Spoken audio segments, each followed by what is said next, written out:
Hi folks, welcome back to my channel. I want to share this with you.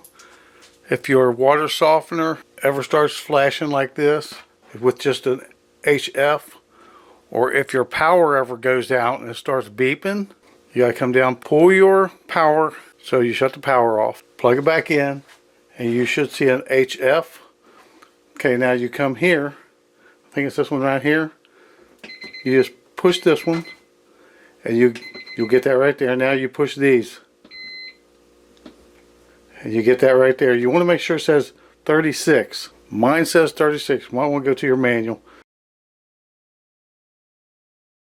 Now once you hit that and get it set, you want to set your time. And make sure everything else is set too. You can also look right up here inside the lid, and it'll show you your model, which mine's right here. And it'll show you other things about your water softener, but I don't think it has the part which I just mentioned. You'll probably have to look in your manual to see what yours is, but like I said, mine is 36. Well, I hope this helps. Like, comment, subscribe, share with friends. Thanks for watching.